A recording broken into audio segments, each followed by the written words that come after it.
Olá, tudo bem? Estamos aqui juntos para mais uma vez estudarmos a Palavra de Deus, essa lição da Escola Sabatina maravilhosa, Salvação Somente pela Fé, o livro de Romanos. E hoje nós vamos estudar a lição número 3, a condição humana. Essa aqui é uma lição muito importante, irmão Alexandre, porque nós vamos entender a importância da justificação pela fé. Entendendo a importância da condição humana, nós abrimos uma plataforma para entendermos o que é a verdadeira justificação pela fé. Então, eu esqueci de apresentar, mas vamos fazer a apresentação. Vocês já conhecem muito bem o irmão Alexandre Dantas, a irmã Patrícia Dantas, que mais uma vez nos acompanha, todos nós juntos. Estamos aqui para mais uma vez aprendermos da Palavra de Deus.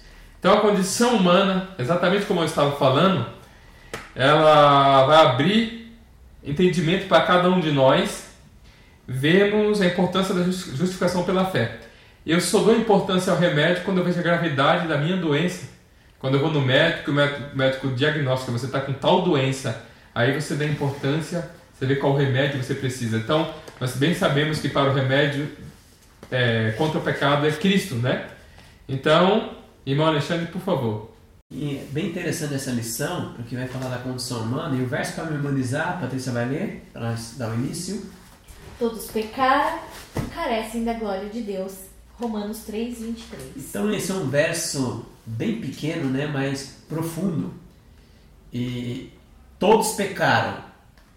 Todos pecaram. O que é pecado?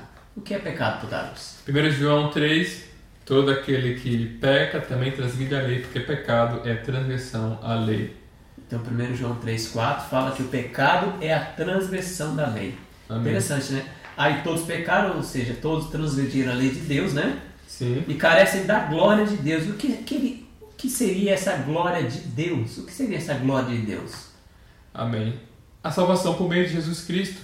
Então a glória de Deus, vocês podem ver que quando vem as mensagens angélicas, está lá, temei a Deus e dá-lhe glória, porque vinda é a hora do seu juízo. Interessante que sempre quando aparece a palavra glória, sempre está vinculada à questão do juízo, o juízo de Deus.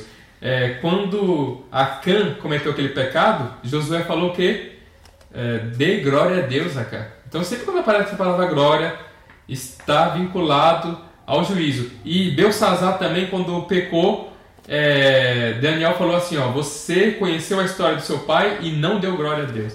Então você pode ver que a glória está relacionada com a verdadeira justiça divina. E para completar, que o Paulo falou no 1 João 3, 4, que pecado é a transgressão da lei, no Fé e Obras, a serva de Deus, profetiza do Senhor, diz assim: bem precisamos compreender o que é pecado, a saber, que é a transgressão da lei. Esta é a única definição dada nas Escrituras, Protágoras, Patrícia. Então, essa é a única definição que você deu aí. É a única. Então, isso significa que pecado é sempre uma escolha voluntária. Não existe pecado involuntário, não é? Porque transgressão à lei é algo voluntário. Não existe pecado involuntário. Isso é muito importante nós entendermos. Porque nós vamos, conforme nós vamos avançando, nós vamos ver que existe realmente, nós temos uma natureza pecaminosa, uma natureza caída. Porém, natureza caída não é pecado, porque você não escolheu ter a natureza pecaminosa. Você escolheu ter sua natureza pecaminosa? Você escolheu teu pai? Você escolheu tua mãe? Você não escolheu nem teu pai, nem tua mãe, nem teu nome você escolheu. Então, a natureza pecaminosa você não escolheu, é algo involuntário. Natureza pecaminosa não é pecado. Pecado é sempre algo voluntário, conforme vocês veem nesse verso. E mais um texto para confirmar no Espírito de Profecia, página 105 de Fé e Obras. Não há de confirmar mais uma vez. Terrível condenação está reservada ao pecador, e portanto é necessário que saibamos o que é pecado, para que possamos livrar do seu poder. Então a gente tem que saber o que é pecado para livrar do poder. Entendemos bem o que é pecado. João diz: todo aquele que pratica pecado também transgride a lei de Deus, porque o pecado é a transição da lei. 1 João 3, 4. Amém. Temos aqui a verdadeira definição do pecado, que é a transição da lei. Então ela confirma de novo na página 105. Temos aqui a verdadeira definição do que é pecado, é a transição da lei. Então Isaías 8:20 fala para nós que é a lei e é o testemunho.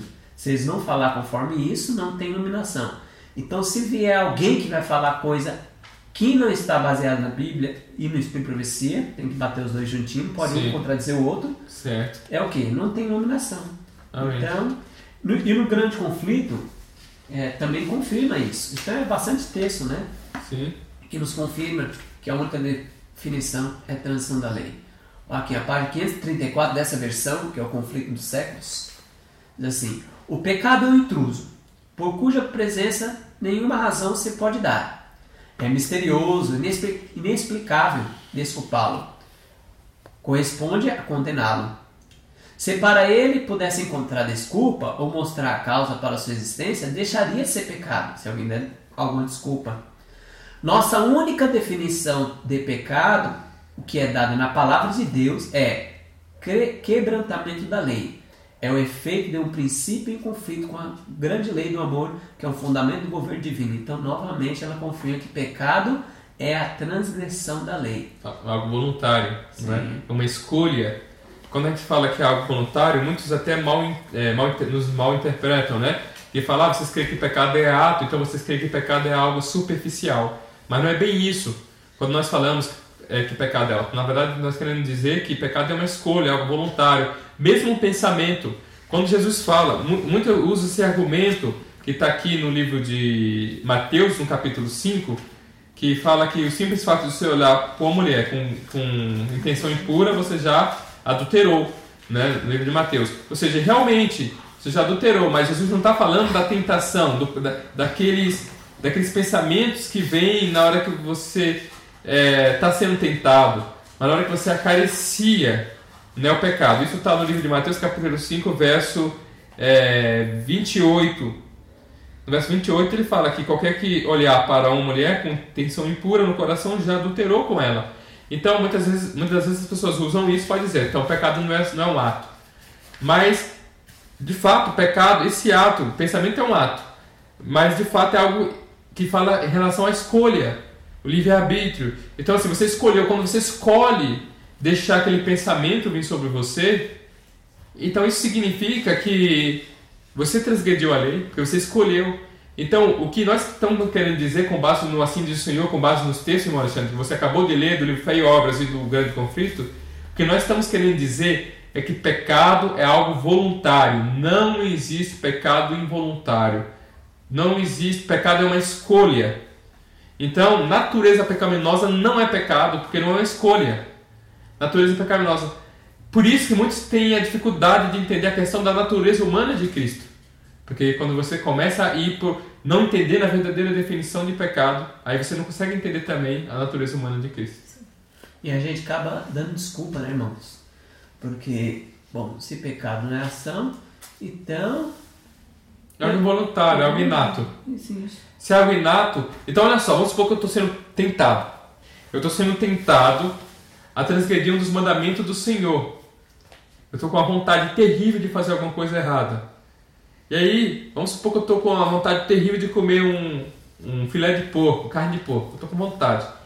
E aí, se eu creio que a natureza em si já é pecado, e isso é o pecado que habita, né, que o pessoal fala que é o pecado que está dentro de mim, e isso é pior do que realmente o ato, porque muitos vão dizer que isso é pior do que o ato, então não faz diferença nenhuma se eu ir lá e comer a carne de porco ou não. Sim. Aí a pessoa vai falar, não, mas eu já caí, eu já estou com um pecado. Então, por simples fato de eu estar com vontade. Então, logo não faz diferença nenhuma. Então, eu vou lá e vou comer a carne de porco. Mas faz toda a diferença quando você escolhe. Então, se você, irmão, é bombardeado por pensamentos e você não escolheu fazê-los, você ainda não pecou. Na hora que você escolhe, tem que ter tua anuência, a palavra-chave, anuência, você dizer, sim, vou fazer. Então, tem que haver a escolha.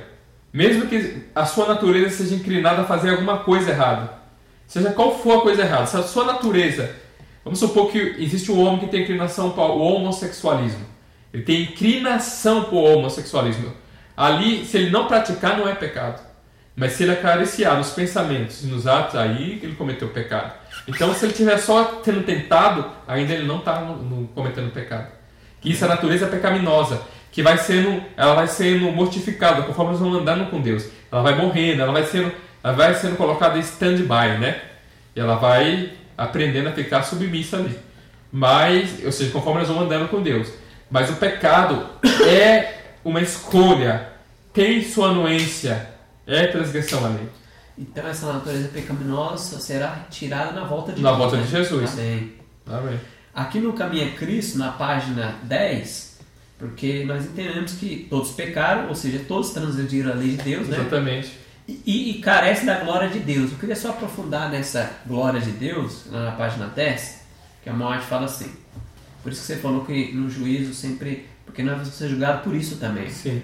A palavra de Deus revela o seu caráter. Quem não tiver o caráter semelhante de Cristo vai ser julgado. Sim. Vai ser jogado fora. Ele mesmo proclamou o seu amor infinito, a sua misericórdia. Quando Moisés orou, rogo-te que mostre a tua glória.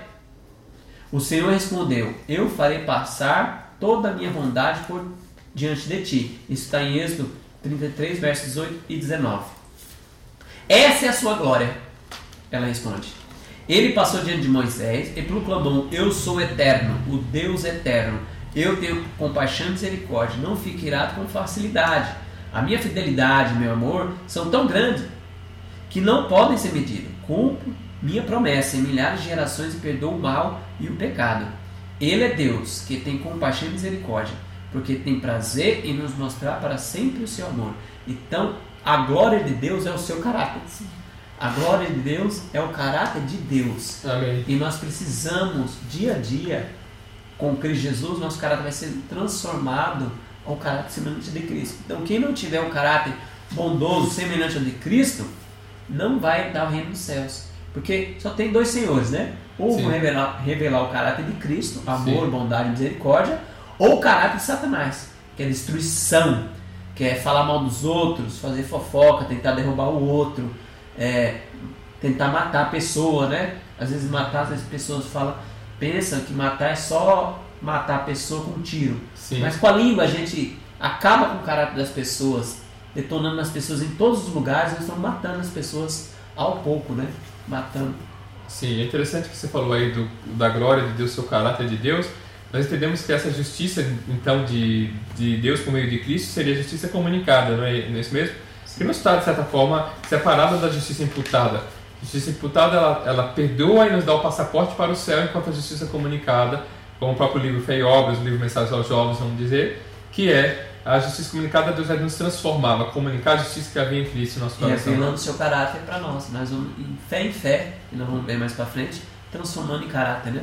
Então vamos para o domingo. Domingo diz o poder de Deus. Que maravilha! Só essa frase já é uma glória. E o texto que diz aqui para a gente ler é Romanos 1, 16 e 17, irmãos.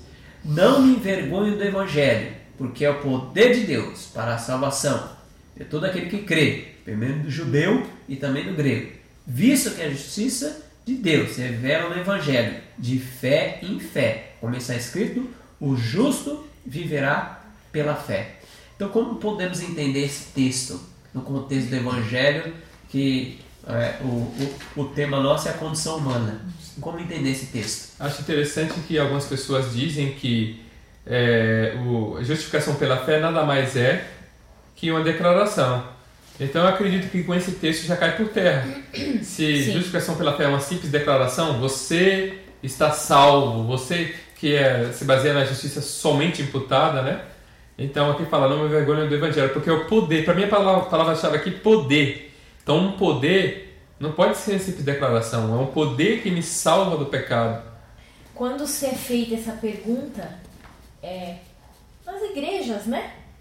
As pessoas geralmente perguntam, né? Se é perguntado o que é o Evangelho, e aí as pessoas respondem, as boas novas, é levar a mensagem. E aí nós vemos que Deus, ele é tão lindo, né? Deus é tão maravilhoso que ele nos dá a definição. Elas são boas novas? Sim, boas novas. São as boas notícias de que o Evangelho é o poder de Deus. Amém. Essa é a definição do Evangelho. É o poder de transformar aquela pessoa que está na sarjeta em um homem temperante, em um homem íntegro, aquela mulher entregue aos prazeres da vida, tornar uma mulher decente. Sim, amém. Então, não há realmente o que se envergonhar do Evangelho, porque o Evangelho, ele nos torna pessoas melhores pelo Amém. poder de Deus. Ou seja, então há uma transformação. Não é uma simples declaração. Não é uma simples declaração. Muitos sinceros no mundo afora se contentam com o que diz: você precisa confessar a palavra. Sim. Então, confessar que eu creio em Deus e que eu aceito a Jesus é o suficiente? Só confessar de boca para fora, não, né? Então, por isso que fala naquele texto: esse povo me honra com seus lábios, Sim. mas seu coração está longe de mim, Jesus falou. Honra, o povo judeu honrava com os lábios, mas seu coração está longe de Jesus. Que seria hoje o cristianismo nominal, né? De dizer, eu vou para a igreja, acredito em Deus. Eu acredito em Deus, eu não sou que nem o povo do passado que dobrava o joelho diante de imagens de esculturas. Isso.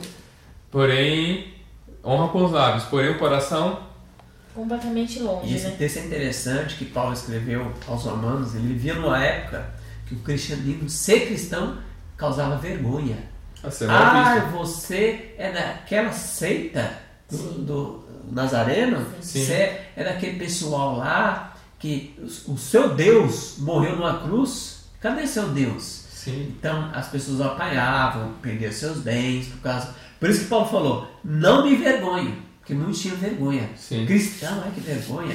Então não me envergonhe do Evangelho, porque é o poder de Deus para a salvação. E salvação completa, justiça imputada e comunicada. Isso é salvação.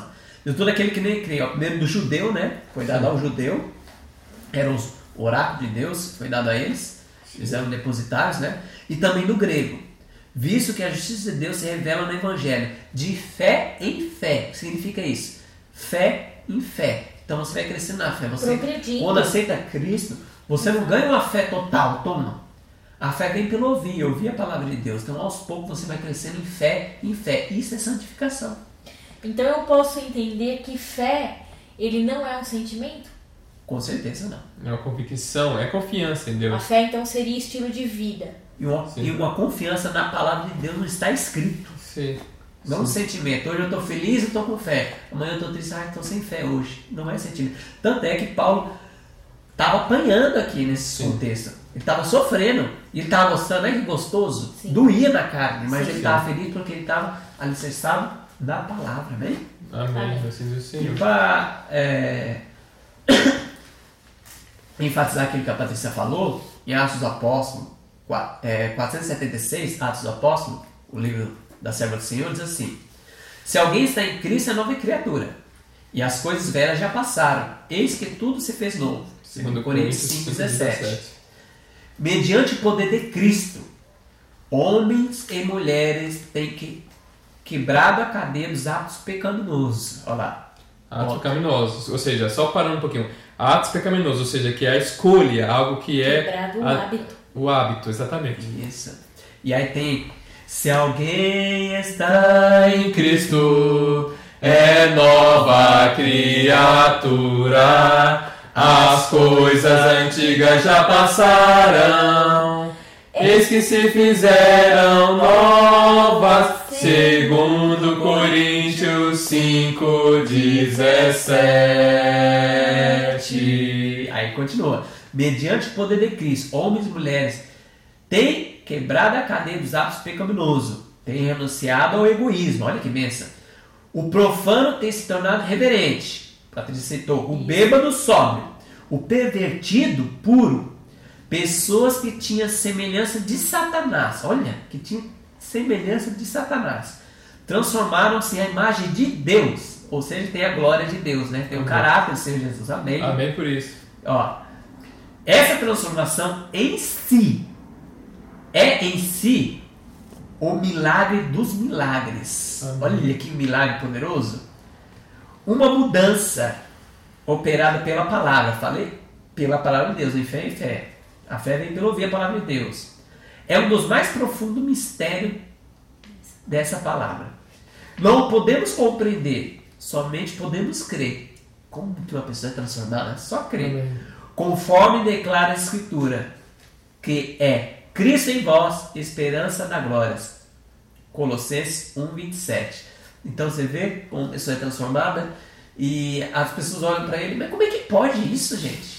Como é que pode? O camarada era ladrão, o camarada era bêbado, agora é diretor de temperança da igreja. Esse cara era drogado, era viciado.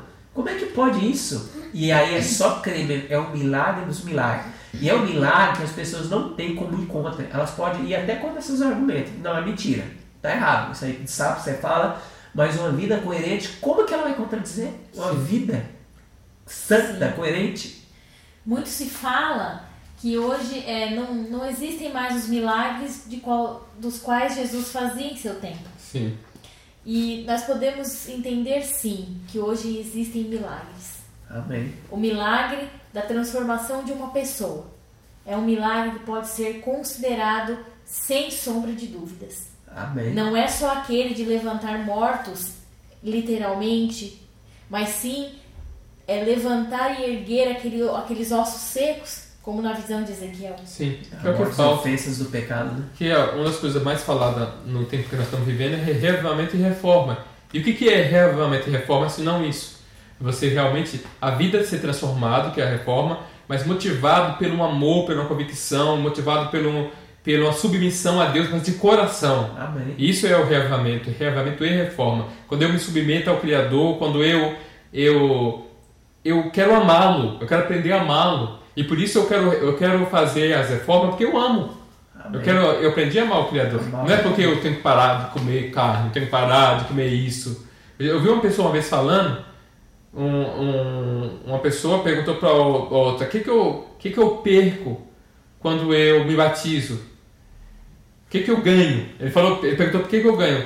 Aí a pessoa retrucou com a resposta, o que você perde? Aí ele começou a dizer as coisas do mundo, eu vou perder isso, vou perder aquilo. Eu senti isso foi algo verdadeiro que aconteceu. Que a pessoa, na verdade, está tentando colocar na balança para ver se o que ele ia ganhar dentro da igreja ia ser maior do que os prazeres que ela ia ser cortada se ela estivesse fora. Acontece muito, né, o fazer trocas. Né? Como se estivesse fazendo uma troca, mas isso não é o amor. Isso é evangelho popular. Teologia da prosperidade. As pessoas querem entrar para a igreja, infelizmente as igrejas estão cheias por causa disso.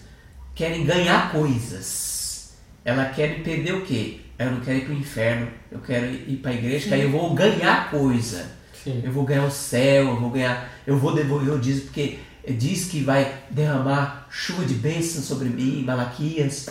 Então as pessoas querem ganhar coisa. E a intenção do coração, é que estava falando no início da lição, é pecaminoso. Já essa intenção já é pecaminoso, porque a pessoa tem uma intenção de fazer. Um exemplo, eu não posso, eu tenho uma raiva de você, eu não te mato. Por quê? Porque se eu matar, você preso. Mas tomara que o Otávio morra. Eu já estou matando.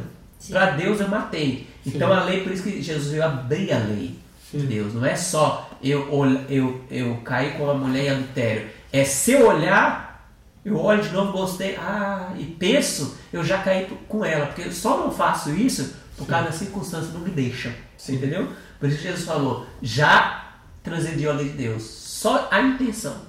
E só deixando bem claro que às vezes vem a vontade de fazer e quando você não faz, você não transgrediu a lei. Sim.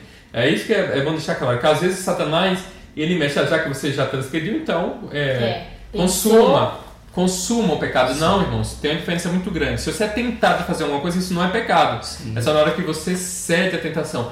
Tem uma história de uma pessoa que sempre dizia que ao fazer o caminho da escola para casa, ele não passava por uma certa rua que tinha cinema, porque era um ponto fraco. Ele via os filmes ali, ele ia querer entrar. Então, ele sabia da inclinação que ele tinha.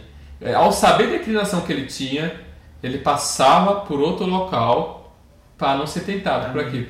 Tem uma frase, não sei de quem que é, mas diz assim, que a ave pode até voar na nossa cabeça, mas o que ela não pode é fazer ninho. Não posso impedir, né? Não pode impedir voar. Dizem que essa frase é atribuída a Lutero.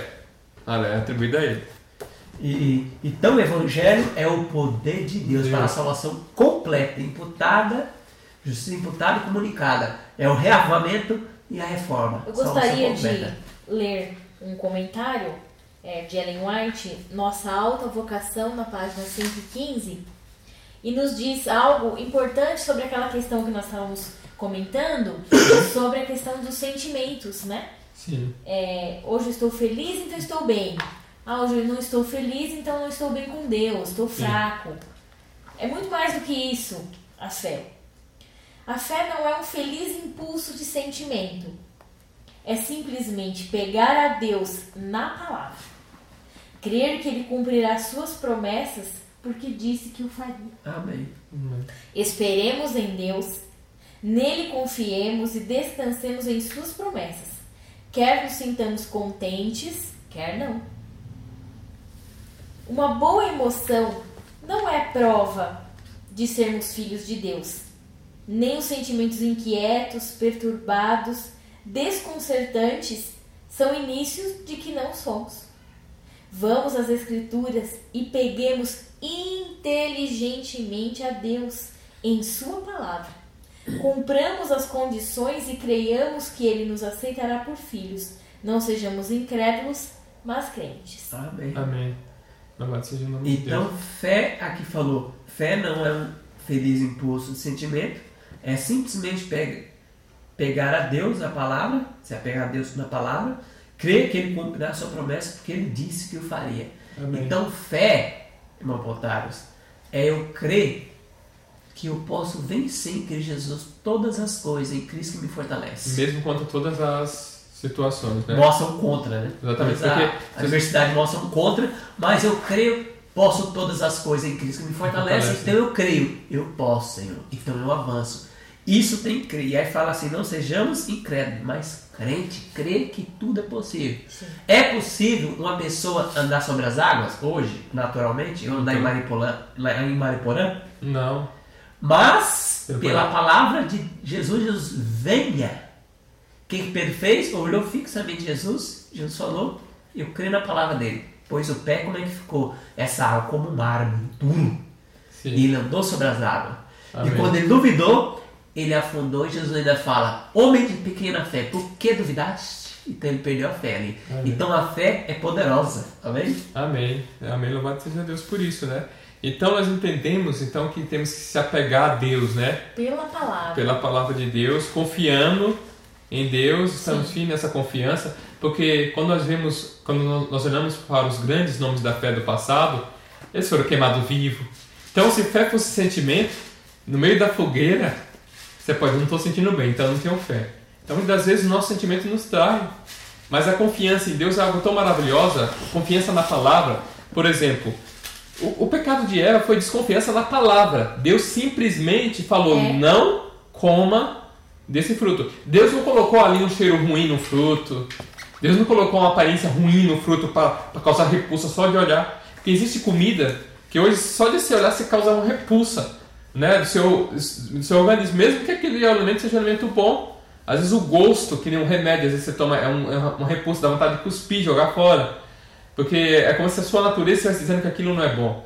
Mas o fruto que estava ali, ele era bom, ele tinha um aspecto bom, cheirava bom. Eu tenho por mim que aquele fruto cheirava longe. Tem frutas que você coloca ela aqui, o cheiro dela vai longe. Então, eu acredito que aquela fruta deveria ter algo muito chamejante, né? Muito que atraía. Mas a única coisa que era contra aquele fruto era a palavra de Deus, que é algo abstrato. Não coma desse fruto. É algo abstrato. Então, o ato de comer daquele fruto foi desconfiar da palavra, que é algo abstrato. Agora, Jesus Cristo, no deserto da tentação, quando ele chegou lá, por todas as circunstâncias que ele passou, 40 dias sem comer, como fica uma pessoa 40 dias sem comer, após 40 dias sem comer? De aparência bem cadavérica. Eu acredito que a aparência de Cristo ali estava cadavérica totalmente. Eu acredito que ele deveria estar fedendo, porque no deserto você não tem água nem para beber, então mais para tomar banho, né? Mas ele ali, a barba cresce, você não faz barba, o bigode, fica desfigurado totalmente, né? Agora, tudo aquilo é como se estivesse dizendo, você não é nada, você é um ninguém. Mas a palavra de que sai da boca de Deus, quando Cristo foi batizado, veio uma palavra que saiu da boca de Deus que dizia assim, este é meu filho amado em que me comprazo. Então quando aquele anjo apareceu, possivelmente Cristo acreditava que era Satanás. Se eu não me engano, no Desejado é dito que ele acreditava que era de um anjo de Deus mesmo. Sim. Só que ele perguntou, mas olhando para a sua situação, não parece que você é filho de Deus. Olha a situação que você está. Então mostre que você é filho de Deus. Transforme essa pedra em pão. Aí, naquela hora, Cristo ele se apegou à palavra que saiu da boca de Deus no batismo. Esse é meu filho amado. Se ele duvidasse daquela palavra, Se ele quisesse, não, só para me confirmar aquela palavra, só para me ter mais uma confirmação, ele teria desconfiado da palavra de Deus. E muitas das vezes nós, no tempo que vivemos, somos levados a desconfiar da palavra de Deus. Deus falou, e às vezes a gente fala, Deus falou isso, mas a gente quer uma prova maior. Nem só de promover ao homem, né? Mas toda a palavra sai da boca de Deus. Em Desejar de Todas as Nações, na página 74 e 75, é um trecho bem pequeno e que faz todo sentido e encaixa bem. E eu acho que dá para fazer um bom fechamento aqui sobre esse assunto. Se o enfrentássemos como Jesus fez, haveríamos de escapar a muita derrota. Parlamentando com o inimigo, damos-lhe vantagem. Então, pela palavra de Deus, assim, do Senhor, a gente vence Satanás. Afasta. Pelo poder do Senhor Jesus. Afasta. Amém. E aí, segunda-feira, irmãos, tem um texto para nós meditar, que é Romanos 3:23. Pois todos pecaram e carecem da glória de Deus. Lembra lá no texto inicial, ó, todos pecaram e carecem da glória de Deus? E aqui ele retorna para nós. Todos pecaram e carecem da glória de Deus. Como que nós comentamos isso aí? Realmente esse aqui com certeza é um dos versos mais conhecidos que nós temos, né? E interessante que com base nessa percepção você pode ter duas coisas. Ou você pode se acomodar, ó, todos pecaram. Já que todos pecaram, então, né, se você mora em um bairro onde todas as casas são bem caprichadas por fora, né? Bem acabada, pintada, e só a sua casa que não, você fica com vergonha, né? Você vai falar, não, eu vou dar um jeitinho aqui, vou fazer um empréstimo, vou pintar, vou colocar umas plantinhas, Mas se todas as casas do bairro são bagunçadas por fora, já que todas são assim, se você vai em um local e todo mundo vai bem vestido naquele local, você não vai se sentir bem mal vestido. Então você vai fazer de tudo para ir bem vestido. Porém, se você vê que todo mundo vai mal vestido, aí você fala, eu estou muito melhor vestido, né? Então você nem se preocupa. Agora, isso eu acredito que seja um risco que nós temos a ler todos pecaram. Então, se todos pecaram, o diabo está me tentando agora a me fazer um ato ilícito agora. Como a Bíblia fala que todos pecaram, então eu sou mais um no meio da multidão, então eu vou e faço. Quando a Bíblia fala que todos pecaram, eu não acredito que está dando mais para isso. E sim, isso é um diagnóstico que mostra a nossa situação espiritual, que aponta para um remédio. Sim. E a gente tem que entender que a palavra diz assim, ó, todos pecaram. Não todos nasceram pecadores. Não podemos puxar esse texto para falar uma coisa que ele não está falando. Todos pecaram. Todos transgrediram a lei de Deus. Davi, Salomão, Abraão, Adão e Eva. Só um que nunca transgrediu, nunca pecou, desde que nasceu até a morte. Foi Cristo, né? Amém. Então todos pecaram. Por isso que Cristo é o nosso substituto, é o nosso Senhor e Salvador. Amém por isso, né? Amém por isso. Então, nós vemos então, irmãos, que quando nós queremos desculpa, o mesmo texto pode servir para uma desculpa ou pode ser como um ponto de partida, né? Quem quer desculpa vai usar isso aí para dizer, se todos pecaram, então eu estou livre, né? Agora não, mas todos pecaram, mas pode ver que eles se apoderaram da justiça de Cristo e venceram o pecado. E aqui no livro Educação, um livro maravilhoso da Serva do Senhor, Ellen White, página 15 e 16 diz assim, ó. Aí eu vou ler, pontuando e comentando. Quando Adão saiu das mãos do Criador, trazia ele sua natureza física, intelectual e espiritual à semelhança do seu Criador, que é a glória de Deus. Deus criou o homem para a sua imagem, para a sua glória. Gênesis 1:27. Deus criou Adão e Eva para a sua glória, todos nós. E era seu intento de que mais o homem vivesse, tanto mais plenamente revelasse essa imagem, crescendo cada dia de glória, refletindo mais completamente a glória do Criador. Amém. Todas as suas faculdades eram possíveis de desenvolvimento. Sua capacidade e vigor devia aumentar continuamente. Então Deus criou o homem, Adão e Eva, para ser a glória de Deus, mas ele ia crescer cada dia mais em glória em glória. Mas ele não era perfeito? Por que será que ele teria que crescer? Então olha só, é interessante nós pensarmos nisso, né? Que Adão, ele era perfeito. Quando eu vou em uma maternidade e vejo um bebê recém-nascido, com 2 braços, 2 pernas, com olho, enfim, 2 olhos, né? Ele é perfeito, ele nasceu perfeito. Se eu voltar 5 anos depois e a criança estiver no mesmo tamanho, é a criança perfeita?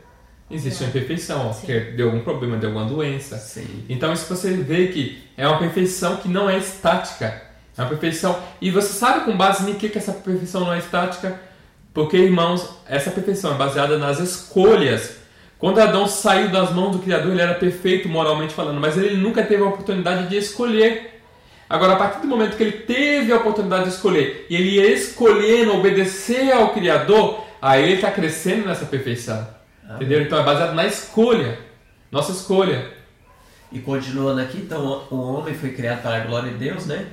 Mas aqui embaixo, terceiro parágrafo, segundo parágrafo, lá embaixo, na página 15, diz assim: pela desobediência, porém, isso se perdeu, a glória de Deus. Tanto é que ele está com o veste, né? Aquela luz que era a glória de Deus, eles perderam, né? Sim. Isso se perdeu com o pecado. A semelhança divina se desilustrou. Obtiveram se quase. Obliteraram-se quase se apagou. Enfraqueceu-se a capacidade física do homem. Então ele tem uma capacidade poderosa na mente, mas enfraqueceu. Enfraqueceu a capacidade física do homem e sua capacidade mental diminuiu. Ofuscou-lhe a visão espiritual. Tornou-se sujeito à morte. Todavia a raça humana não foi deixada sem esperança. Olha que bênção. Então, a gente sempre temos que ler isso daí sempre com foco nessa esperança, né? Amém. Por infinito amor e misericórdia foi concebido o plano da salvação, concedendo-se o tempo de graça. Para que é esse tempo de graça? Vamos ver aqui. Restaurar no homem a imagem do seu autor. Então, o que é o plano da salvação que falou aqui em cima? É restaurar ao homem a imagem do seu autor, aquilo que Adão e Eva perdeu. Levá-lo de novo, olha o que é o plano da salvação, a perfeição em que fora criado. Promover o desenvolvimento do corpo, espírito e alma, para que pudesse realizar o propósito divino da sua criação. Por isso que a mensagem de saúde entrega. Tal deveria ser a obra da redenção. Esse é o objetivo da educação, o grande objetivo da vida. Então, restaurar o homem, aquilo que ele perdeu, corpo, espírito e alma, plenamente. E a mensagem de saúde entra nisso. Às vezes a gente pensa que a mensagem de saúde é boa para a gente ficar mais saudável, mais bonito. Mas o princípio não é esse. É para que nós voltamos ao quê? Como você falou semana passada, sim, ao Éden. Sim, ao plano original. Plano original. Amém. Amém. Então, realmente, sempre temos que ter essa esperança. Aqui no livro Caminho a Cristo, na página 18, diz assim, ó: nosso coração é mau e não podemos transformá-lo. O ser humano que é impuro nunca produz nada que seja puro. Por isso o ser humano se torna inimigo de Deus quando a sua mente é controlada pela natureza humana, porque ele não conhece a lei de Deus e de fato não pode obedecê-la. Então, isso aqui é um diagnóstico. Um diagnóstico. Existe um remédio. É perigoso a gente olhar só para o diagnóstico e não olhar para o remédio. Se a gente só olha para o diagnóstico, a gente fala assim: estamos perdidos, não podemos vencer o pecado. Sim. Porém, quando nós olhamos para o remédio, aí nós ficamos sem desculpa.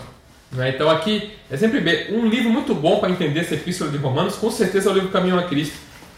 Todo o texto aqui do livro Caminho a Cristo é algo que se encaixa perfeitamente. É justificação pela fé pura aí, né? Exatamente. Eu digo também esse aqui, ó, fé e obras. Então, Caminho a Cristo e fé e obras é poderoso para entender justificação pela fé. Com certeza, muito poderoso. Eu gostaria de fazer uma leitura. Uma vez eu ouvi uma mensagem, né, uma pregação, e é muito interessante a questão de como o nosso caráter ele vai se desenvolvendo, né? Amém. Então ele é uma reação em cadeia, vamos dizer assim. Um ato forma atos. Sim. Atos formam hábitos e os hábitos formam o caráter. Verdade. Então surgiu então de escolha, algo exatamente. E aqui diz, em Testemunhos para a Igreja, no volume 2, páginas 347 e 348, que estão contidas também no comentário da Escola Sabatina, comentário de Ellen White, e diz: alguns reconhecerão o mal das condescendências pecaminosas, todavia se desculparão dizendo que não lhes é possível vencer as paixões. Isso é coisa terrível de ser admitida por qualquer pessoa que profere o nome de Cristo. Amém. E muitos de nós, né, cristãos, admitimos, né, tal pensamento. Qualquer que profere o nome de Cristo, aparte-se da iniquidade. 2 Timóteo 2,19. Amém. Por que essa fraqueza? É porque as propensões sensuais têm sido fortalecidas pelo exercício, até que tomem ascendência sobre as faculdades superiores. Homens e mulheres carecem de princípios. Estão morrendo espiritualmente por haverem tão longamente nutrido seus apetites naturais que sua capacidade de governar-se parece haver desaparecido. As paixões inferiores de sua natureza têm tomado as rédeas, e o que devia ser um poder dirigente se tem tornado o servo da paixão corrupta. Estou falando da razão, né? A razão que é o que deveria conduzir, porque, irmãos, a paixão em si ela não é má. Quando fala paixão no sentido de o prazer de comer um prato de comida, o prazer de sair, de ver a natureza, de viajar, só que isso ele não pode dominar a razão. Isso existe uma faculdade superior da mente da razão. Uma hierarquia, né? As paixões estão lá embaixo, a razão está aqui e Deus está aqui. Então, a razão ela é submissa a Deus, ao Criador, e as paixões são submissas à razão. Então, se agora não é hora de comer, eu não vou comer. Nós podemos definir essa questão que você está falando com as paixões, as faculdades superiores e as faculdades inferiores. Ambas, elas não são... Eu não posso dizer que as faculdades superiores são boas e que as faculdades inferiores são más só porque ela tem um nome de faculdades inferiores. Na verdade, as duas elas são boas quando devidamente colocadas em seus lugares. Sim. Então a gente precisa compreender isso, que as faculdades superiores, por elas serem superiores, por elas serem faculdades dotadas por Deus, elas devem ter o domínio sobre as paixões inferiores. Se as paixões inferiores elas nos dominarem, nós vamos sempre fazer coisas que não estão ali no centro da razão, que elas não estão ali corretas muitas vezes. Então a gente precisa ter esse discernimento, é muito importante para a nossa vida diária, nossa vida como cristãos também. Então, aqui o texto que você leu tem uma frasezinha, continuando, a sensualidade tem extinguido o desejo da santidade e ressecado o vigor espiritual. Então, vocês falaram das faculdades superiores e inferiores, né? As faculdades inferiores são paixões, apetite, e isso entra paixão sexual, né? Sim. Deus deu isso para o ser humano. Deus deu vontade de alimento, prazer em comer o alimento. Isso é um apetite. Sim. Só que essas pessoas aqui, a sensualidade tem extinguido o desejo da santidade, a inferior, esse desejo, apetite sexual, está acima da razão. E essas pessoas dizem aqui que elas não querem saber de santidade. Aí elas põem desculpas. Então, muitas das vezes, irmãos, sinceros, muitas vezes, estão pondo desculpa. Não, vencer pecado, transformação de carne só na volta de Jesus. Porque, infelizmente, estão arraigados em masturbação, em pornografia. Muitos têm a mente poluída por isso. E aí, meu amigo, se apegam com Romanos 7 dizendo: o que eu quero fazer, eu não faço. Mas o que eu não quero, isso eu faço. Nós vamos ver mais pra frente a lição quando vai falar Romanos 7, que Romanos 7 não é desculpa para o pecado. A desculpa, não há desculpa, não existe desculpa.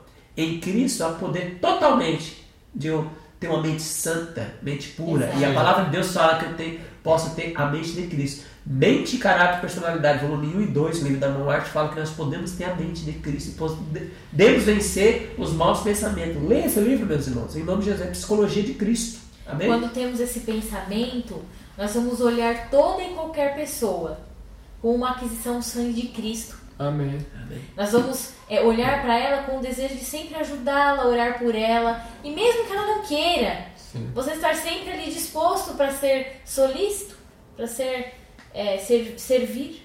É interessante que no livro de Gálatas, capítulo 5, que nós estudamos no trimestre passado, fala que a carne milita contra o espírito e o espírito milita contra a carne, né? Que é exatamente essas questões das faculdades inferiores e superiores. Exatamente a mesma coisa. Então essa questão de caráter, ela tem uma reação em cadeia, que eu posso trabalhar com isso lá naquela questão minuciosa, na menor questão, na questão do quê? De um hábito. Eu posso ter um hábito hoje que seja correto e cultivá-lo até que ele se torne parte do meu caráter. Um exemplo interessante e básico sobre essa questão é a questão de nós buscarmos a Deus pela manhã. Para se formar um hábito, ele leva questão de 40 dias. Dizem, né? E se a cada dia eu for escolhendo fazer, isso vai se tornar parte da minha rotina e vai se tornar parte do meu caráter, eu buscar a Deus. Mas também, em contrapartida, eu posso fazer diferente. Eu posso estar ali buscando, assistindo coisas que não se devem, comendo alimentos que não se devem. Sim. E assim eu vou formando um hábito e isso vai fazer parte do meu caráter, sem dúvida. Então, o que a gente semeia hoje, Sim. a gente vai colher. E muita gente, infelizmente, no nosso meio, quando vier o famoso decreto dominical, vai querer acordar no dia e aprender todo o espírito de profecia. Todo. Imagina se ler 110 mil páginas, vão querer tudo de uma vez, fazer reforma de saúde tudo de uma vez, reforma de estudo de uma vez. O que você ia falar sobre isso, Alexandre? Porque a gente hoje não está formando muito de nós esse hábito de estudá-los.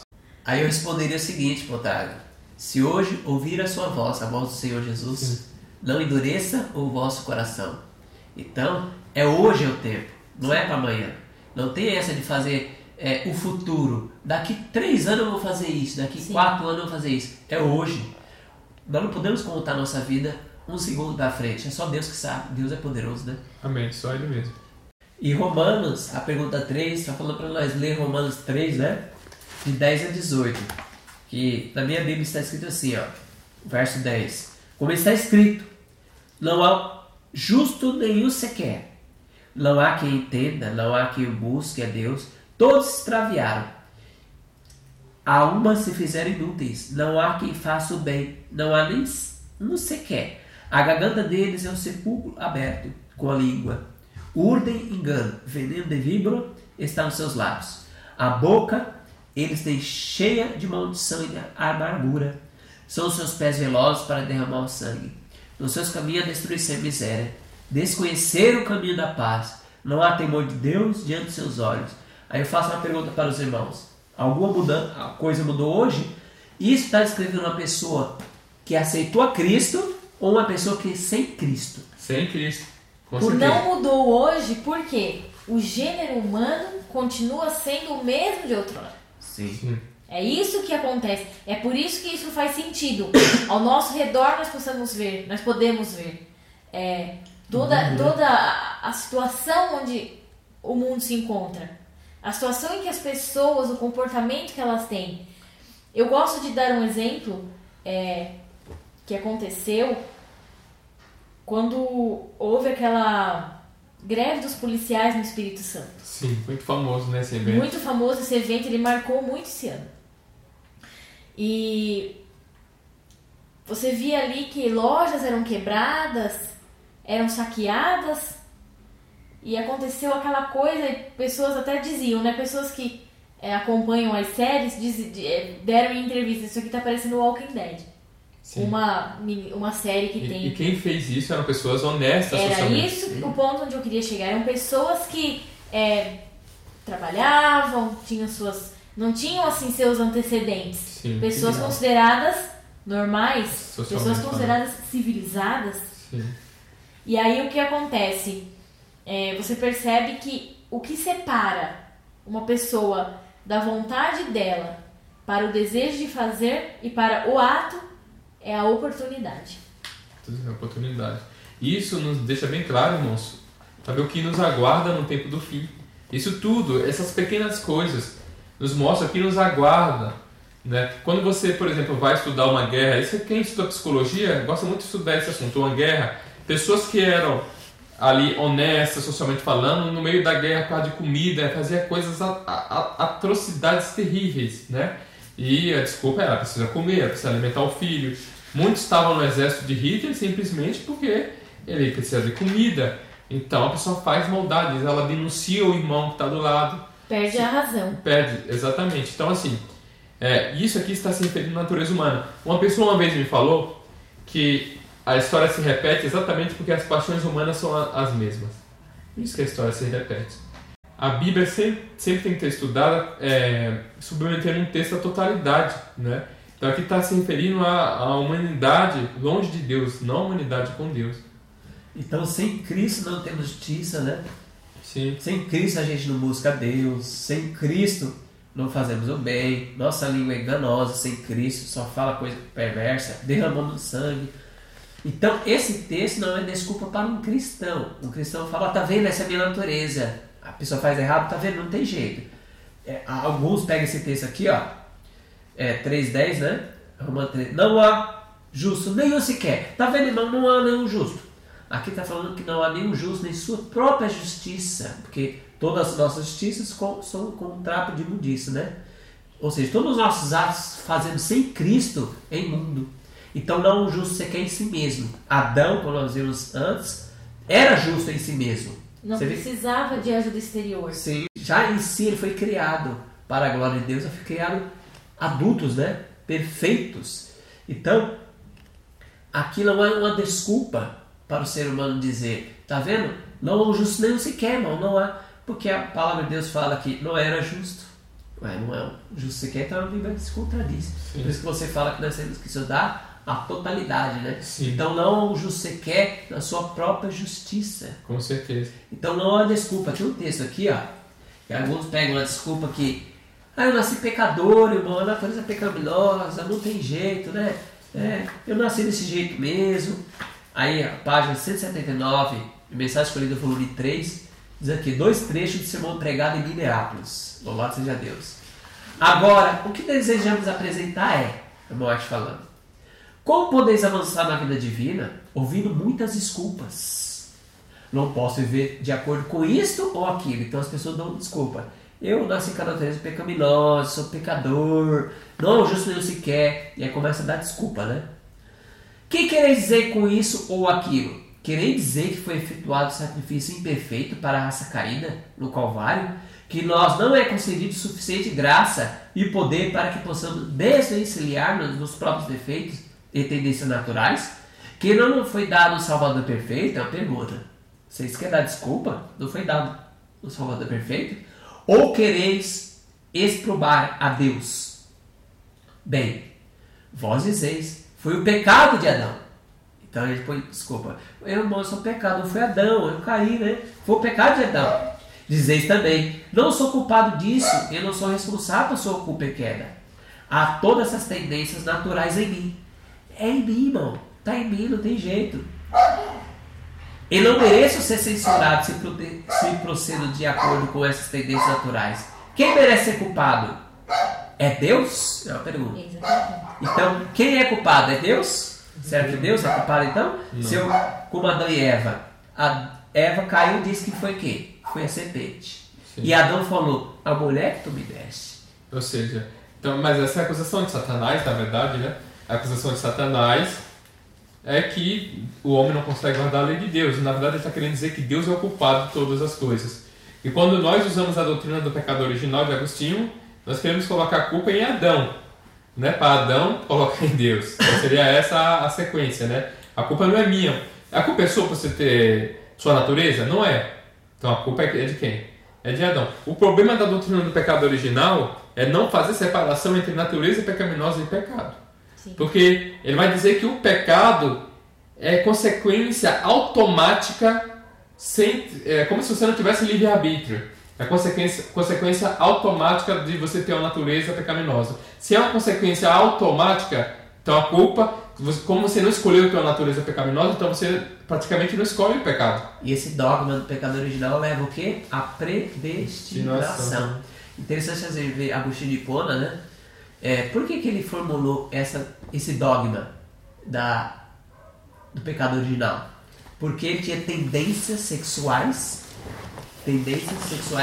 não subjugadas pela razão. Sim. O que aconteceu? Eu não estou conseguindo vencer, e ele resolveu se conformar com isso e dizer, é o pecado em mim, não tem jeito mesmo, isso já está em mim. E aí ele formula esse dogma do pecado original, né? Agostinho de Hipona. Então foi algo assim, baseado na experiência dele, né? Mais do que na palavra de Deus. Inclusive usa aquele verso de Salmos 51, verso 5, que fala que eu nasci em pecado. A Bíblia ali não fala que eu nasci com pecado. Ali fala, nasci em... Envolto. Exatamente, né? No ambiente de pecado. Sob a influência, sob a atmosfera. Exatamente. O em não é com, né? Não é uma proposição diferente, né? Muda muito. Muda muita coisa. Então, assim, irmão, se o pecado decorre automaticamente da natureza pecaminosa, se é algo automático, é óbvio que quem tem a natureza pecaminosa está mais inclinado, é mais fácil, entre aspas, né? Mas não é desculpa. Ela não pode dizer e falar assim, ó, já que eu tenho minha natureza pecaminosa, então automaticamente eu vou... Muitos homens usam esse argumento. Todo homem... Eu já vi homens dizer assim, todo homem trai. Homem que é homem tem que trair. Isso que ele está querendo dizer o quê? Que isso decorre da sua natureza. Isso é uma desculpa de Satanás. Porque ele usa essa desculpa para continuar traindo a esposa. Ele usa essa desculpa para continuar na vida que ele leva, não é? Então, assim, pecado e transgressão à lei é uma escolha. Se você trai sua esposa, porque você quer. Simplesmente porque você quer. E aí, terça-feira, será que a humanidade está progredindo na moralidade? Vocês acham que a humanidade progrediu na moralidade? Isso está decaindo. Inclusive, na própria lição é dito que no início do século XX eles pensavam que por a razão, né, está crescendo, tecnologia, então o homem ia evoluir. Interessante que tinha um grupo de pessoas que são ateus, né, que prega que não há necessidade de religião para haver moralidade na sociedade. Mas nós vemos que essas experiências feitas nesse sentido são terríveis, não é? Os resultados trazem mesmo. Imagine se eu for num presídio, sou um ateu, eu quero que uma pessoa deixe de traficar, que uma pessoa deixe de fazer as coisas erradas só pegando o moralismo. Que fundamento eu vou ter? Eu nunca vi um ateu conseguindo convencer um presidiário que ele tem que deixar aquela vida, mas eu já vi cristão com a Bíblia convencendo com o poder de Deus a mudar aquela vida. Então, aqui o texto fala para nós ler Romanos 1, de 22 a 32. Eu vou ler o do 23, do 22 ao 27. Olha como a humanidade que está progredindo na moralidade, inculcando-se por sábios, tornaram-se loucos e mudaram a glória de Deus, incorruptível, em semelhança à imagem dos homens, corruptível, bem como de aves e quadrúpedes e répteis. O 24, por isso Deus entregou tais homens à imundícia, pela consciência em seus próprios coração, para desonrar o seu corpo entre si, pois eles mudaram a verdade de Deus em mentira, adorando e servindo a criatura em lugar do Criador, qual é bendito e eternamente. Amém. Então eles começaram a adorar o quê? A ciência, de vez de adorar o Criador. Por causa disso, os entregou Deus às paixões infames, porque até as mulheres mudaram o modo natural de suas relações íntimas por outro, contrário à natureza. Semelhantemente, os homens também, deixando o contato natural da mulher, se inflamaram mutuamente em sua sensualidade, cometendo torpeza homens com homens, e receberam em si mesmo a merecida punição do seu erro. Então o ser humano cresceu e tecnologia avança, mas a moralidade decaiu. E aí transformaram aquele que era criatura em criador, colocaram no lugar do criador. Então você vê que esse texto também vai contra o que nós falamos na semana passada, o plano original do Criador.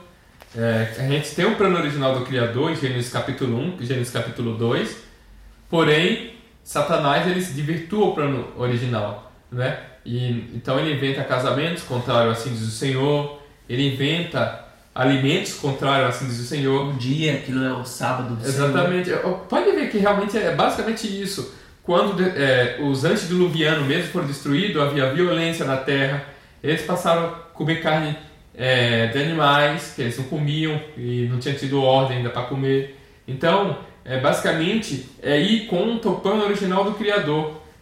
Casamentos contrários assim do Senhor, alimentos contrários assim do Senhor, um dia de guarda que não foi o dia determinado por Deus, não é? Agora a irmã Patrícia vai ler o texto para nós que dá um vislumbre disso aqui que a gente está comentando, né? Muitos existem que todos os dias testificam. Não me transformei no caráter, mas apenas na teoria. Todos podem, mediante a fé, alcançar a coroa do vencedor. Mas muitos não estão dispostos a empenhar-se em luta corpo a corpo com suas disposições imperfeitas. Retêm atributos que os tornam ofensivos a Deus. Todos os dias transgridem os princípios de sua santa lei. Se todos tão somente aprendessem a simples lição de que devem tomar e usar o jugo de Cristo e aprender do grande Mestre a sua mansidão e humildade, melhor haveriam de cumprir seu concerto de amar a Deus de maneira suprema e ao próximo como a si mesmos. Devem começar mesmo ao princípio. Cristo diz: tomai sobre vós meu jugo de restrições e obediência, e aprendei de mim. O coração, então, se tornará reto para com Deus mediante o poder criador de Cristo. Participantes da natureza divina são eles transformados. Então, aqui está a chave para ter uma sociedade melhor. Sim, realmente. E aqui diz, né, que a obra renovadora e transformadora, ela precisa começar onde? No coração. Primeiramente, porque se eu faço, se eu ando de acordo com os princípios, se isso é visto na minha vida, isso não deve ser uma aparência exterior apenas. Porque um dia a pessoa se cansa dessa vida. Sim. E a pessoa acaba se mostrando como verdadeiramente é. Porque a pessoa se cansa. Então, isso precisa acontecer o quê? Não nas formas. Não no frio formalismo. Mas a obra transformadora, ela precisa começar dentro do coração. Um exame de consciência, um exame de coração, ali uma consulta com Cristo. E começar a fazer aquele exame, e o médico dos médicos, que pode curar tanto o corpo quanto a alma, ele vai nos dizer o nosso diagnóstico e nos dar o remédio. Então a solução para essa geração que está na tecnologia, mas a moralidade está baixa, é que Cristo no coração, né? Amém. Tem que ser algo verdadeiro. Porque assim, irmãos, às vezes a gente sempre fala, né? Se você não fizer isso, você vai para o inferno. Então assim, nós vemos, irmãos, que eu já tive a oportunidade de conhecer muitos cristãos que cresceram, muitos filhos de cristãos que crescem decepcionados. Eles querem ser rebeldes porque eles veem algo, uma formalidade, eles não veem uma coisa assim amorosa, eles não veem aquela coisa gostosa. Irmãos, é verdade que a pessoa que segue a Cristo, ela tem que tomar cruz, tem perseguição, mas ela tem de dentro a paz e a verdadeira alegria.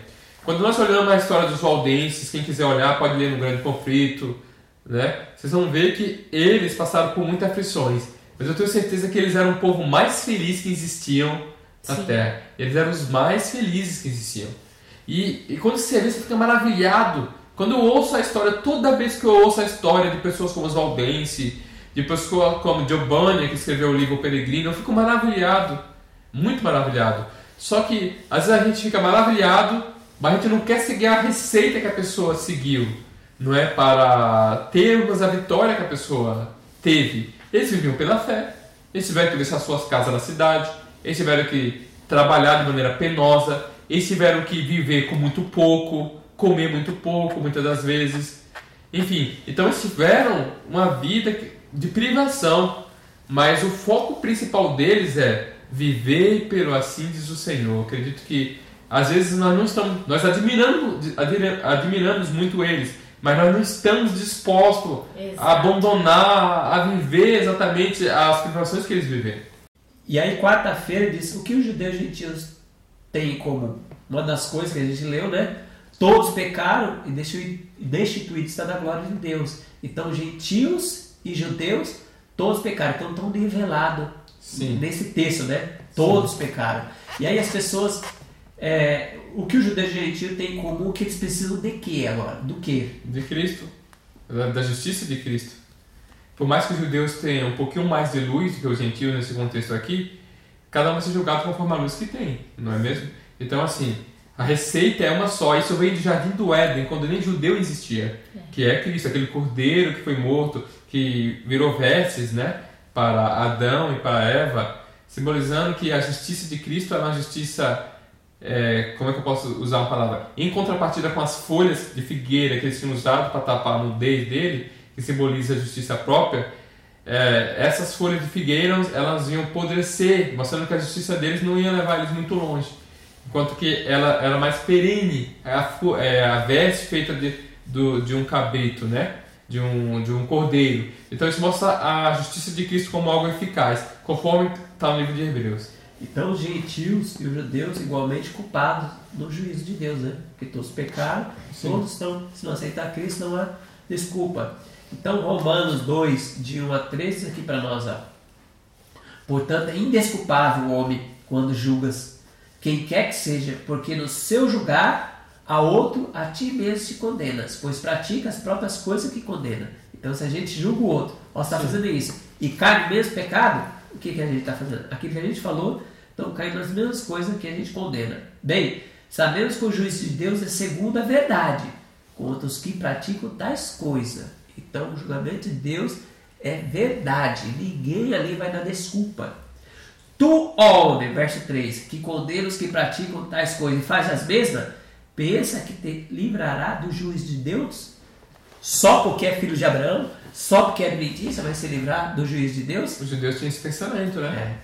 E nós estamos caindo no mesmo pensamento das adventistas, de se achar que nós somos adventistas, estamos acima dos outros. Só que está escrito, Atos 17:30, que nós vamos ser julgados pela luz que nós temos. Exatamente. Quanto mais luz, mais juízo, né? E a gente diz para a pessoa assim, ó, os mandamentos de Deus é vigorado, mas a gente transgride os mandamentos. Ou, melhor, nós dizemos que os mandamentos não foi abolido, mas a gente diz, é impossível guardar a lei de Deus. Ué, mas se vocês dizem que a lei de Deus não foi abolida, mas vocês dizem que não pode guardar a lei de Deus, qual é a diferença? Está anulando, né? Como Paulo diz, né? Tendo aparência de piedade, porém negando a eficácia dele, que é a eficácia, né, do poder de Deus. Sim. Em A Fé pela Qual Eu Vivo, Meditações Matinais, na página 88, diz assim: aqueles que se unem à igreja, mas não se unem ao Senhor, a tempo revelarão seu verdadeiro caráter. Pelos seus frutos os conhecereis. Amém. Mateus 7:20. O precioso fruto da piedade, que é a temperança, paciência, bondade, amor e caridade, não aparecem em sua vida. Produzem somente espinhos e abrolhos. Deus é desonrado perante o mundo por tais professos. Satanás sabe que eles são seus agentes que atuam por não apresentarem mudança no coração e na vida. E suas obras estão em tão marcante contraste com o que professam, que se constituem numa pedra de tropeço para os descrentes e uma grande prova para os crentes. Que contas terão de prestar no dia do acerto final os que professam guardar os mandamentos de Deus, ao passo que sua vida contradiz a crença que têm, porque não produzem os preciosos frutos. Ou seja, muitas vezes nós, como servos de Deus, temos, ou professos, né? Sim. Professos cristãos nominais. Sim. Muitas vezes nós desonramos a Cristo na nossa vida. No livro Vida e Ensinos, Ellen White teve a visão dos dois caminhos. E lá tinha pessoas que estavam escrito o quê em suas roupas? Mortos para o mundo. Mortos para o mundo. Então assim, mas ali estava escrito em suas roupas, mortos para o mundo, mas a sua conversa, os seus hábitos, as suas vestimentas, a sua alimentação era igual ao do mundo. Sim. E ali as pessoas falavam assim, eles não podem serem a verdade. Sim. Eles falam como nós, vivem como nós. Então, essas pessoas, sem saber, e em nome de Jesus, que nós façamos um exame de coração e de vida diários, como diz lá em Salmo 139, sonda-me, Senhor, para saber o que tem de errado em mim, e me fale, Senhor. Amém. Que nós tenhamos um coração aberto e uma humildade para nós entendermos quem nós somos. Entendi. Para abrir o nosso coração a Deus. E às vezes as pessoas, nessa condição terrível de uma cegueira tão miserável, caem como agentes de Satanás, sem mesmo saber. A E situação, Satanás se alegra. situação da Odisseia, né? Então é interessante que quando eu chego na igreja e eu pergunto para as pessoas, irmãos, o que será que poderíamos fazer para deixarmos de ser Laodiceia? Não no sentido profético, né? Porque nós sabemos que é Laodiceia, mas assim, deixarmos de ser mornos. Todo mundo sabe falar a respeito. Temos que acordar de madrugada, temos que jejuar, temos que fazer reforma de saúde, temos que obedecer a Deus no que Ele fala. Porém, se todo mundo sabe, por que não muda? Então a gente vê que realmente não há uma mudança, não é?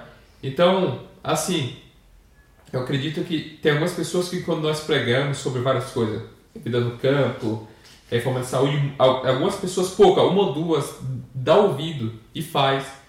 Essas pessoas é o que tem feito a diferença, elas têm vestido verdadeiramente a justiça de Cristo.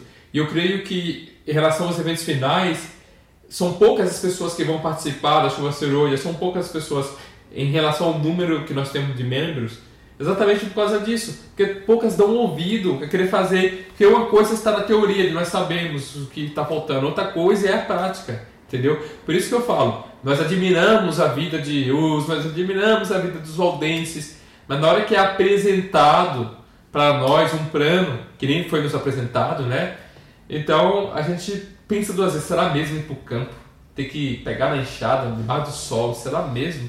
A nossa natureza recua, não é? Enfim, então devemos se submeter a Deus por palavra e por ação.